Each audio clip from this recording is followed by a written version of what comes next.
Glasan, prodoran zvuk ih drži budnima noću. Vau, kakve lude formacije. Otresao sam blato, izvukao ga i tamo je bila ta divovska kamena glava koja te gleda. Te rijeka Eufrat misteriozno presušuje, ali još je misterioznija špilja pronađena pod zemljom. Zatvorena tisućama godina ispod rijeke Eufrat, istraživači su otkrili jezivu podzemnu komoru. Unutra su se nalazile masivne kamene platforme raspoređene s neprirodnom preciznošću. Drevni željezni prstenovi ostali su pričvršćeni za strukture, još uvijek obilježeni dubokim ožiljcima od pritiska. Dublje unutra, timovi su otkrili visoke humanoidne kipove, visoke gotovo 2 metra. Ali najstrašnije otkriće bilo je uklesano po zidovima iznova i iznova na 17 drevnih jezika. Ne otvarajte, čuvano do određenog vremena. Može li ovo biti zatvor palih, svjedočimo li početku upravo onih događaja za koje su Isus i proroci upozoravali da će signalizirati posljednja vremena? Pridružite mi se dok ispitujemo divove grobnice upozorenja i snažne biblijske veze koje bi trebale probuditi svakog vjernika. Upišite jednu kratku molitvu tražeći od Boga mudrost, zaštitu i snagu u ovim vremenima. Stanimo zajedno u vjeri, bdimo i molimo se. Nedavno se jeziv video s obale rijeke Eufrat počeo širiti društvenim mrežama. Isprva su ljudi mislili da je riječ o još jednoj internetskoj prijevari, ali što se snimka dulje reproducirala, to ju je bilo teže ignorirati. Duboki metalni krici odjekivali su kroz tamu. Uslijedili su čudni zvukovi struganja, gotovo poput ogromnih lanaca, koji se polako vuku po kamenu ispod zemlje. Zvukovi su dolazili u ciklusima, dižući se iz izloženih dijelova osušene obale rijeke. Kasno noću. Seljani koji žive u blizini rekli su da su čuli zvukove danima. Neke su obitelji potpuno prestale dolaziti blizu rijeke nakon zalaska sunca. Kako su video zapisi postali viralni, znanstvenici i lokalne vlasti putovali su u to područje, nadajući se da će objasniti što se događa. Neki su sugerirali promjene podzemnog tlaka uzrokovane urušavanjem korita rijeke. Drugi su krivili skrivene špiljske sustave ispod Eufrata. Buka je ostala koncentrirana u blizini novootkrivenih ulaza u špilje, kao da nešto duboko ispod površine reagira. I zato su mnogi vjernici postali uznemireni, jer Eufrat nije samo još jedna rijeka u povijesti. To je jedna od rijeka imenovanih u Postanku 2.14, povezana s kolijevkom same civilizacije. I tisućama godina kasnije otkrivenje 9.14 daje zastrašujuće upozorenje. Oslobodite 4 anđela koji su svezani u velikoj rijeci Eufrat. Zbog ograničenog broja dostupnih video zapisa, moguće je da su ti zvukovi izmišljeni kako bi se ljudi naveli na razgovor i proširio strah. Međutim, Biblija navodi da su 4 anđela zatočena ispod rijeke Eufrat i da će kada budu pušteni poklati 1/3 čovječanstva s 200 milijuna konjanika. Čuje li čovječanstvo jednostavno geološke odjeke ispod drevnog kamena ili se upozorenja napisana davno počinju pretvarati iz proročanstva u stvarnost? Jer ono što su istraživači otkrili nakon ulaska u te novo otkrivene špilje učinilo bi misterij još mračnijim. Ispod slojeva stvrdnutog blata i urušene zemlje znanstvenici su otkrili uske otvore skrivene duboko ispod površine. Isprva su vjerovali da su to prirodni pukotine uzrokovane urušavanjem rijeke. Ali kada su se timovi za iskapanje približili, shvatili su da ti otvori vode u nešto mnogo starije. Skriveni ulazi u špilje protezali su se ispod isušenog riječnog korita zapečaćeni možda tisućama godina. Što su istraživači dublje išli pod zemlju, atmosfera je postajala sve čudnija.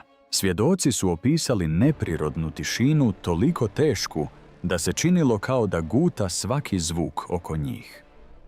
Zrak je bio ustajao netaknut, gotovo zarobljen u samom vremenu. Svjetiljke su otkrile uske kamene hodnike koji su nestajali u tami ispod Eufrata. Nedaleko od ulaza u špilju, uski tunel se iznenada otvorio u nešto ogromno. Isprva je istraživački tim mislio da gledaju urušene kamene stupove zakopane ispod stoljeća prašine. Ali kako su se njihova svjetla kretala kroz tamu, pravi oblik se polako pojavljivao.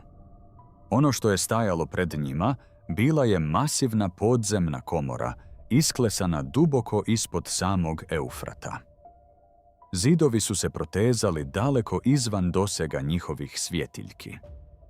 Svaka površina bila je prekrivena čudnim uklesanim simbolima koje nitko nije mogao odmah prepoznati.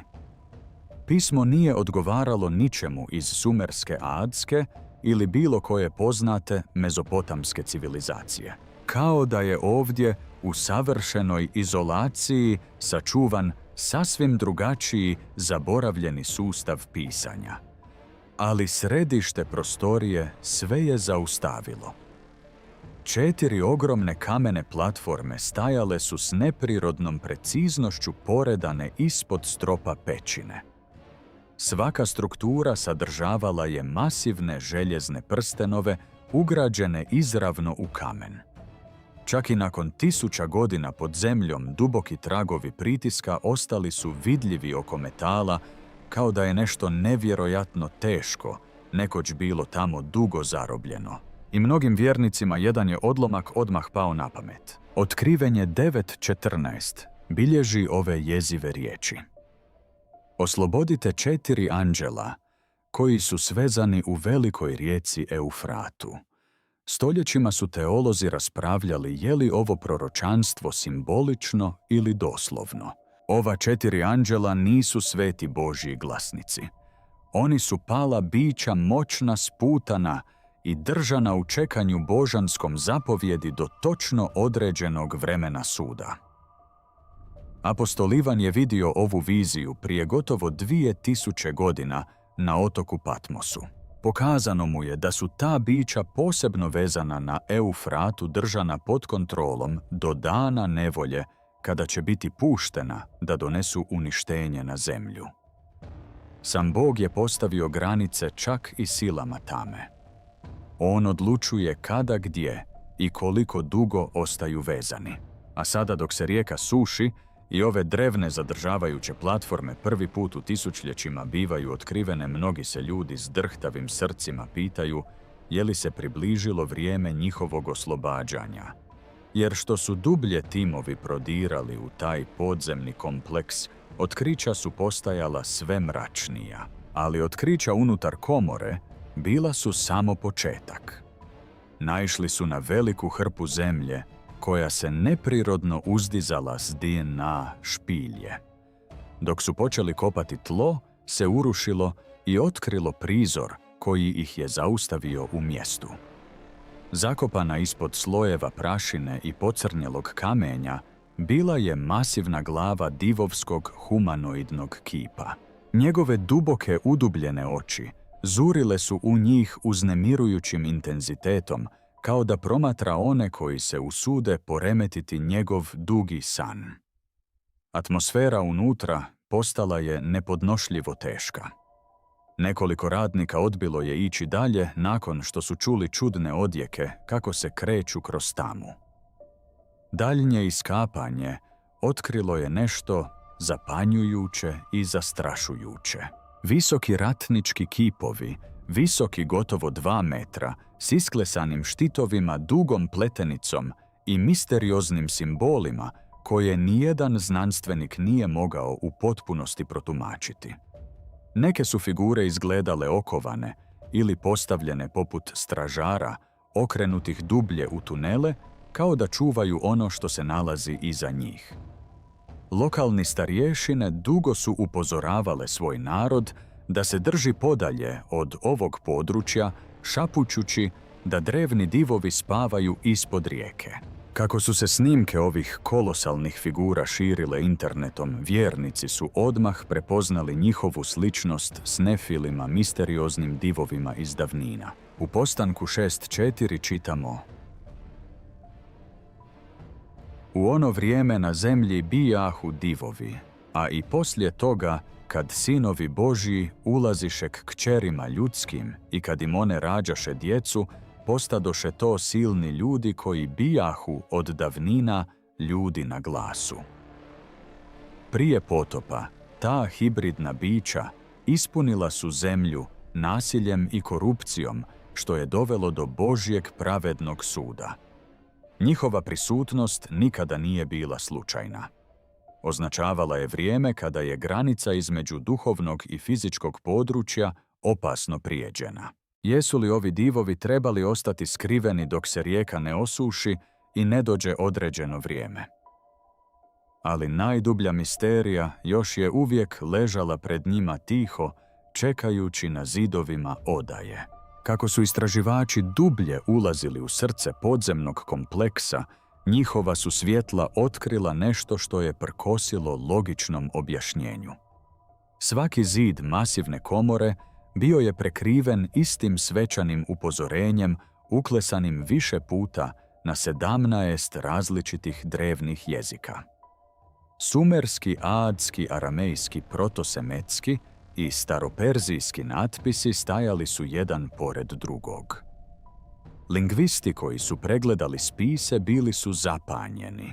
Ovi jezici nikada nisu postojali zajedno ni u jednoj pojedinačnoj povijesnoj kulturi ili razdoblju. Pa ipak evo ih ujedinjeni u jednoj jasnoj i hitnoj poruci. Ne otvaraj pečat. Čuvana je do određenog vremena. Upozorenje nije bilo dekorativno. Ispod teksta čudni silazni simboli tvorili su ono što mnogi istraživači sada vjeruju da je namjerni obrazac odbrojavanja. Kao da je više civilizacija tijekom 1000 godina dobilo istu božansku uputu da ovo mjesto ostave netaknutim dok ne dođe Božji određeni trenutak. Ovo otkriće šalje Jezu kroz dušu. Proroku Danijelu rečeno je nešto izvanredno slično. U Danijelu 12.9 Gospodin izjavljuje: Idi svojim putem, Danijele, jer su riječi zatvorene i zapečaćene do vremena svršetka. Slično tome Habak 2.3 nas podsjeća, jer viđenje se još uvijek događa. Do određenog vremena, ali na kraju će govoriti i neće lagati iako se usitni. Čekaj to jer će sigurno doći, neće kasniti. Ovi stihovi otkrivaju duboku istinu. Bog je Bog savršenog vremena. On pečati tajne obuzdava moći i skriva određene stvarnosti do časa kada njegov suvereni plan zahtijeva da se otkriju. Ništa se ne događa slučajno. Ono što čovječanstvo zakopa, Bog može otkriti.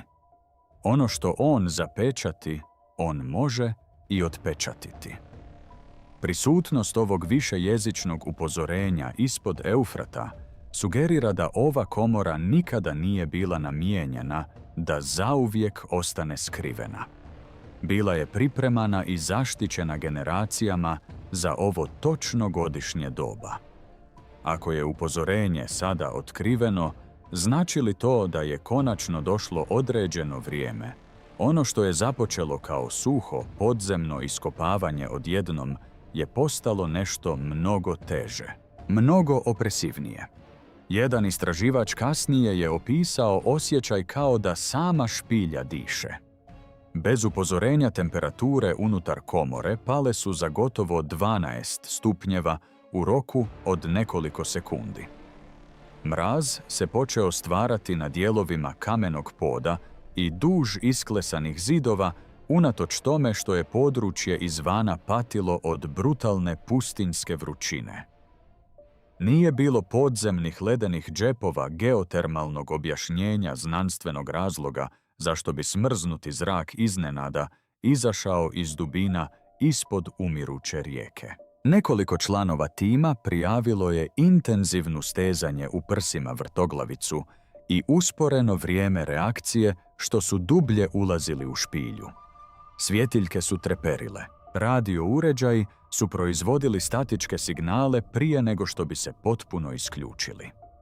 A ispod njihovih nogu ritmičke vibracije pulsirale su kroz tlo u sporim kontroliranim intervalima. Neslučajni podrhtaji, neurušavanje stijene. Pokreti su nosili obrazac gotovo poput udaljenih udara koji su odjekivali negdje ispod poda komore. Strah se brzo proširio mjestom iskapanja. Čak su i okorjeli arheolozi počeli odbijati sami ući u određene dijelove špilje. Jedan je radnik navodno pao na koljena nakon što je komoru opisao kao mjesto gdje je nešto bilo pohranjeno, a ne zakopano. I taj je opis teško ignorirati kada se gleda kroz prizmu Svetog pisma. Psalam 88.6 kaže: Položio si me u najdublju jamu, u tamu, u bezdane. Stih slika sliku zatočeništva, izolacije i goleme tame. Job je koristio sličan jezik opisujući područje odvojeno od samog života. Prije nego što odem, kamo se neću vratiti čak ni u zemlju tame i sjene smrti. A sada ispod rijeke Eufrat istraživači stoje unutar komore koja se manje osjeća kao zaboravljena ruševina, a više kao zatvor koji čeka da se probudi. Što ako se rijeka ne samo suši, već namjerno otkriva cijeli zaboravljeni svijet, dok su im upozorenja na zidovima komore još uvijek odjekivala u mislima. Istraživači koji su pratili povlačenje vode došli su do još jednog zapanjujućeg otkrića. U iračkom Kurdistanu, ispod Eufrata iz blata, je počeo nicati cijeli drevni grad. Datira iz razdoblja između 1475 i 1275. Godine prije Krista tijekom moćnog Mitanskog carstva, a mnogi vjeruju da je ovo potopljeno naselje izgubljeni grad Zakiku. Nekada uspješno regionalno središte ispunjeno domovima hramovima, administrativnim zgradama i prekrasno očuvanim ceremonijalnim predmetima. Suša 2018. godine prvo je otkrila dijelove tih ruševina, ali kako se rijeka nastavlja smanjivati, otkriva se sve više i više grada. Ulice koje su nekoć vrvjele životom kuće, u kojima su obitelji odgajale djecu, hramovi u kojima su se izgovarale drevne molitve, sve je to sačuvano pod sedimentom više od 3000 godina. To je prekrasan prozor u sofisticiranu civilizaciju brončanog doba, koja je cvjetala, a zatim misteriozno propala i nestala pod vodom. Stojeći pred ovim uskrslim ruševinama, čovjek osjeća težinu samog vremena. Civilizacije se uzdižu i padaju, ali ništa ne ostaje skriveno zauvijek. Prorok Danijel primio je snažno obećanje od Boga u Danijelu 12.4. Ali ti, Danijele, zatvori riječi i zapečati knjigu do vremena svršetka. Mnogi će lutati amo tamo, a znanje će se umnožiti. Ovaj stih je dubok. Bog je naredio Danijelu da zapečati proročke riječi do samog kraja vremena. Izjavio je da će se, kako se povijest približava vrhuncu, znanje dramatično povećati i skrivene istine će se otkrivati neviđenom brzinom. Svjedočimo kako se to odvija pred našim očima. Drevni gradovi, zabranjene odaje i davno zakopane tajne izranjaju točno onako kako se proročka vremenska linija ubrzava. Eufrat nije samo rijeka u Svetom pismu. To je svjedok imenovan u Edenskom vrtu, središnjem dijelu uspona prvih svjetskih carstava, a sada je središnja točka proročanstva o kraju vremena. Njegove su vode nekoć održavale život. Danas se povlače poput zavjese koju povlači Božja ruka. Ovaj potopljeni grad podsjeća nas da Gospodin kontrolira tok rijeka i sudbinu naroda. Ništa se ne događa izvan njegovog suverenog plana. Svaki otkriveni kamen, svaka otkrivena ulica nosi otrežnjujuću poruku. Vrijeme skrivanja završava. Ali još uznemirujuća otkrića čekala su u tunelima i odajama povezanim s ovim drevnim gradom.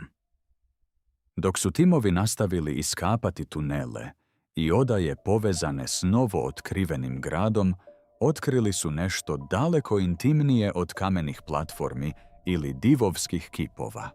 Pronašli su vjerske spise, ritualne predmete i svete rezbarije koje su otvorile prozor u samu dušu ove drevne civilizacije. Pažljivo sačuvane pločice detaljno su opisivale njihova duhovna uvjerenja, složene prakse štovanja i strogu društvenu hijerarhiju. Špiljske slike i detaljne skulpture prikazivale su dramatične ceremonije, moćne bogove i simbolične događaje koji su nekoć dominirali svakodnevnim životom. To nisu bili jednostavni ukrasi. Artefakti su otkrivali složen duhovni svjetonazor, ispunjen ritualima za umirivanje božanstava, prinosima za zaštitu i pokušajima kontrole nevidljivih sila oko sebe. Neki predmeti pokazivali su jasan utjecaj susjednih kultura, što sugerira da je ovo društvo trgovalo ne samo robom, već i duhovnim idejama diljem drevnog Bliskog istoka. Držanje ovih komada osjeća se kao dodirivanje otkucaja srca davno izgubljenog svijeta. Svaka rezbarija, svaka upisana molitva priča priču o ljudima koji su posegnuli za božanskim, ali bez istinskog Božjeg svjetla. Duh Sveti potaknuo je Salomona da u Propovjedniku 1.9 napiše: što je bilo, to će biti, i što se čini, to će se činiti, i nema ništa novo pod suncem. Ovaj stih ima duboku težinu. Kralj Salomon, najmudriji čovjek koji je ikada živio, pogledao je kroz povijest i vidio ponavljajući obrazac. Čovječanstvo neprestano juri za lažnim bogovima, gradi impresivne civilizacije i upada u iste duhovne zamke iz generacije u generaciju. Ono što danas vidimo ispod Eufrata nije nam sasvim strano. To je drevno idolopoklonstvo odjeveno u drugačiju odjeću. Ista glad za moći i duhovnom vezom odvojeno od Stvoritelja. Ovi sveti predmeti služe kao otrežnjujuće ogledalo. Pokazuju nam koliko je čovječanstvu očajnički oduvijek bio potreban Bog i koliko se lako okrećemo zamjenama kada ga zaboravimo. Rituali bogovi hijerarhije sve to ukazuje na istu istinu. Samo Isus Krist može zadovoljiti najdublje čežnje ljudskog srca. Što više otkrivamo to, postaje jasnije da povijest ponavlja svoje najopasnije obrazce. Ipak rijeka je i dalje krila mračnije tajne. Ono što je izronilo iz jednog od dubljih tunela izazvalo bi strah u svima koji su čuli izvještaj. Ono što je započelo kao arheološko istraživanje iznenada se pretvorilo u nešto daleko strašnije, nakon što su se čudni zvukovi počeli odjekivati iz jednog od donjih tunela povezanih s podzemnim sustavom komora. Isprva su radnici pretpostavili da su zvukovi uzrokovani urušavanjem kamena ili promjenom tlaka vode ispod korita rijeke. Ali što se tim dublje spuštao, zvukovi su postajali sve neprirodniji. Svjedoci su opisivali tihe zvukove struganja, nakon kojih je uslijedilo vlažno, neravnomjerno disanje, koje je odjekivalo kroz tamu. Svjetiljke su više puta uhvatile pokret u blizini zidova tunela, ali svaki put bi figura nestala prije nego što bi je itko mogao u potpunosti identificirati. Zatim su se jedne noći Prema nekoliko izvješća koja su kružila među lokalnim ekipama, istražitelji konačno suočili s nečim unutar prolaza. Stvorenje je opisano kao blijedo, izduženo i djelomično uronjeno u poplavljeni dio tunela. Usta su mu izgledala neprirodno široko, protežući se daleko izvan normalnih proporcija, dok se dugi jezik nalik zmiji polako kretao između redova nazubljenih zuba. Navodno se jedan radnik ukočio na mjestu nakon što je stvorenje podiglo glavu prema svjetlu prije nego što je nestalo dublje u tami ispod špiljskog sustava. Panika se odmah proširila. Donji tunel je zatvoren u roku od nekoliko sati, a nekoliko članova tima odbilo je nastaviti iskapanje. Neki su istraživači tvrdili da bi susret mogao uključivati neotkrivenu vodenu vrstu zarobljenu ispod riječnog sustava stoljećima. Drugi su vjerovali da su strah i iscrpljenost možda iskrivili ono što su svjedoci mislili da vide. Ali nisu svi prihvatili ta objašnjenja, jer kroz cijelo Sveto pismo zmijska slika nosi duboku duhovnu simboliku povezanu s obmanom, kaosom i pobunom protiv Boga. Od uvodnih poglavlja postanka. Zmija se pojavljuje kao instrument koji je Sotona koristio da obmane čovječanstvo u Edenskom vrtu. Ta se slika nastavlja sve do završnih stranica Biblije.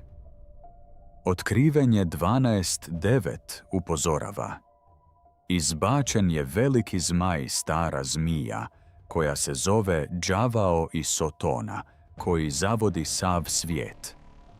Za mnoge vjernike simbolika oko Eufrata postaje nemoguća za ignorirati i sušujuća proročanska rijeka, skrivene odaje ispod zemlje, čudna stvorenja koja izlaze iz tame. Drevna upozorenja zapečaćena u zaboravljenim civilizacijama. Luka 21:26 također opisuje buduću generaciju u kojoj će ljudska srca klonuti od straha i želje za onim što dolazi na zemlju. Mnogo prije nego što su čudna otkrića ispod rijeke počela puniti naslovnice, znanstvenici su već dizali uzbunu zbog urušavanja Eufrata neviđenom brzinom. Satelitske snimke pokazuju kako se golemi dijelovi rijeke smanjuju iz godine u godinu. Područja koja su nekada nosila snažne struje sada su ispucala zemlja i razasute lokve blatnjave vode. Ribarska sela stoje napuštena. Poljoprivredno zemljište koje je hranilo generacije postalo je suho i beživotno pod neumoljivom vrućinom. Za milijune ljudi diljem Turske, Sirije i Iraka kriza više nije udaljena ili teoretska. Obitelji se bore za pristup čistoj vodi. Usjevi i dalje propadaju. Stoka umire u ekstremnim uvjetima suše. Cijele zajednice se raseljavaju dok nestaju rezervoari, a političke napetosti oko kontrole vode pojačavaju se diljem regije. Rijeka koja je nekoć rodila neke od najranijih ljudskih civilizacija polako postaje simbol nestabilnosti i kolapsa. I možda je to ono što ovaj trenutak čini tako duhovno uznemirujućim za mnoge vjernike. Jer Eufrat nije samo rijeka u geografiji. Duboko je utkan u biblijsku povijest od početka do kraja. U Postanku 2.14 Eufrat se spominje kao jedna od rijeka koje teku iz samog Edena. Kraljevstva su se uzdizala uz nju. Proroci su hodali u njenoj blizini. Carstva su se borila za nju. A u posljednjoj knjizi Biblije Eufrat se ponovno pojavljuje tijekom posljednjeg velikog sukoba čovječanstva. Stoljećima su mnogi te riječi smatrali simboličnima ili dalekima. Pa ipak sada ljudi gledaju kako rijeka doslovno nestaje u stvarnom vremenu. Naravno, znanstvenici ukazuju na klimatske promjene, sustave brana i prekomjernu upotrebu vodnih resursa. Ta objašnjenja su stvarna i važna. Ljudske odluke su apsolutno doprinijele krizi koja se odvija diljem regije. Ali ne može se zanemariti koliko blisko fizička stvarnost sada odražava slike opisane prije 1000 godina u Svetom pismu. Tijekom Ilijeve službe suša je postala i fizički sud i duhovni sukob s lažnim štovanjem. Voda u cijelom Svetom pismu predstavlja život, blagoslov, opskrbu i stabilnost. Posljednjih godina glasine su se brzo proširile internetom nakon što su se pojavila izvješća o vrijednim otkrićima u blizini isušujućih obala rijeke. Fragmenti drevnog blaga, zakopani artefakti, skrivene odaje i neistražene ruševine potaknuli su sve veća nagađanja među lokalnim zajednicama. Ali za mnoge muslimane koji promatraju kako rijeka nestaje, zabrinutost seže daleko izvan arheologije. Jer islamska tradicija sadrži dobro poznato proročanstvo izravno povezano s rijekom Eufrat. Prema hadisima doći će vrijeme kada će Eufrat otkriti skrivenu planinu zlata, što će izazvati masovne sukobe, krvoproliće i pohlepu među narodima i ljudima koji očajnički žele posjedovati to blago. Upozorenje je duboko uznemirujuće, jer ne opisuje blago kao blagoslov. Opisuje ga kao iskušenje dovoljno snažno da uništi bezbroj života. Neki proročanstvo tumače doslovno, vjerujući da stvarno skriveno blago još uvijek leži zakopano ispod korita rijeke. Drugi planinu zlata vide kao simboličan jezik koji ukazuje na naftu, bogatstvo, političku moć ili kontrolu nad resursima na Bliskom istoku. U svakom slučaju proročanstvo je privuklo ogromnu pozornost kako se rijeka iz godine u godinu povlači. I iskreno teško je ignorirati koliko to odražava stanje modernog svijeta. Narodi se natječu za moć. Gospodarstva drhte nad resursima. Ljudi žrtvuju moral za bogatstvo. Što dublje čovječanstvo traži materijalnu sigurnost, to društvo često postaje duhovno praznije. Taj obrazac se ne raspravlja samo u islamskim učenjima. Biblija više puta upozorava na razornu moć pohlepe i opasnost stavljanja bogatstva iznad Boga. 1 Timoteju 6:10 kaže: jer je korijen svakog zla ljubav prema novcu. Primijetite da stih ne kaže da je sam novac zlo. Ljubav prema njemu, obsesija štovanje novca, počinje kvariti ljudsko srce. Sveto pismo nas stalno podsjeća da pohlepa ima moć duhovno zaslijepiti ljude. Juda je izdao Isusa zbog srebra. Ahen je donio uništenje Izraelu nakon što je potajno sakrio zabranjeno blago. Čitava kraljevstva u Bibliji su se srušila jer su vladari više cijenili moć nego pravednost. I možda je to razlog zašto se Eufrat sada čini tako značajnim. Rijeka otkriva više od ruševina pod zemljom. Ona otkriva stanje samog čovječanstva. Tisućama godina rijeka Eufrat bila je u središtu nekih od najvažnijih događaja u Svetom pismu. Uz nju su se uzdizala carstva. Ratovi su se prolazili kroz nju. Drevni Babilon cvjetao je u blizini njezinih voda. Pa ipak posljednja knjiga Biblije govori o istoj toj rijeci na način koji generacijama uznemiruje vjernike. Jer otkrivenje ne opisuje Eufrat kao da je ostao pun. Opisuje ga kako isušuje. Otkrivenje 16:12 kaže: šesti anđeo izli svoju čašu na veliku rijeku Eufrat i voda joj presahnu. Danas se upravo taj događaj odvija pred očima svijeta. Čitavi dijelovi rijeke urušili su se u ispucalu zemlju. Pojavljuju se skrivene špilje.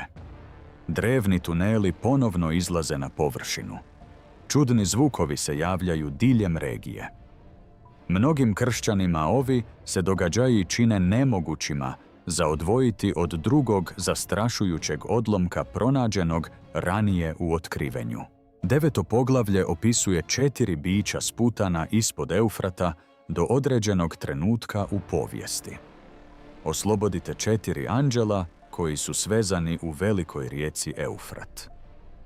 Kroz kršćansku povijest vjernici su raspravljali o tome treba li ove stihove shvatiti doslovno simbolički ili duhovno. Neki znanstvenici vjeruju da odlomak opisuje demonske sile sputane do konačnog razdoblja globalnog suda. Drugi ga tumače kao politički sukob. Ratovanje ili ogromna carstva koja se uzdižu s istoka tijekom posljednjih dana. Ali jedan detalj ostaje upečatljiv bez obzira na tumačenje. Eufrat je izravno povezan s oslobođenjem, sukobom i svjetskim previranjima. Biblija također objašnjava zašto su određeni pali anđeli uopće bili sputani. Juda 1.6 opisuje anđele koji su napustili svoje pravo mjesto i bili držani u vječnim okovima pod tamom do suda velikog dana. Druga Petrova poslanica govori o pobunjenim bićima bačenim u okove tame. U ovom trenutku raspravu oko rijeke Eufrat postalo je nemoguće odvojiti od pitanja o proročanstvu, vjeri i budućnosti samog čovječanstva. Neki ljudi otkriće ispod rijeke vide kao ništa više od arheologije pomiješane sa strahom i internetskim nagađanjima. Drugi vjeruju da se isušivanje Eufrata odvija točno onako kako su drevna upozorenja opisana prije 1000 godina. I negdje između ta dva gledišta stoji svijet koji traži odgovore. Ali možda najvažnije pitanje nije može li se svako otkriće dokazati bez sumnje. Rijeka koja se urušava. Drevni gradovi izranjaju iz zemlje. Podzemni tuneli skriveni stoljećima. Čudni zvukovi odjekuju iz zatvorenih komora.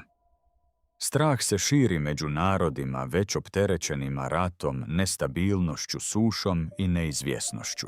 Dio po dio odvojeni događaji počinju stvarati mnogo veću sliku. Isus je jednom upozorio svoje učenike da će posljednji dani zbuniti mnoge ljude jer će neki prepoznati znakove dok će ih drugi potpuno ignorirati. Matej 24 do 30, 2, 3, 3, napisano dok mu grana još omekša i pusti lišće, znajte da je ljeto blizu. Tako i vi kad vidite sve to, znajte da je blizu na vratima. Pažljivo obratite pozornost na te riječi. Sve te stvari, ne samo jedan znak, ne samo jedan događaj, već mnogi događaji koji se pojavljuju zajedno u isto vrijeme. To bi mogla biti najveća lekcija skrivena ispod Eufrata. Civilizacije se uzdižu i padaju. Carstva nestaju, ljudsko znanje blijedi. Ali Božja riječ ostaje nepromijenjena. Dakle, bilo da su ova otkrića upozorenja simboli ili proročke sjene, stvari koje tek dolaze, ona bi nas trebala voditi prema razmišljanju, pokajanju, mudrosti i vjeri u Isusa Krista. Hvala vam što ste ostali sa mnom do kraja ovog putovanja. Ako vam je ova poruka progovorila u srce, ostavite kratku molitvu u komentarima za svoju obitelj, svoju naciju i svijet. I gdje god gledali od večeras, molim se da vas Bog okruži mirom, mudrošću, zaštitom i snagom u ovim neizvjesnim vremenima.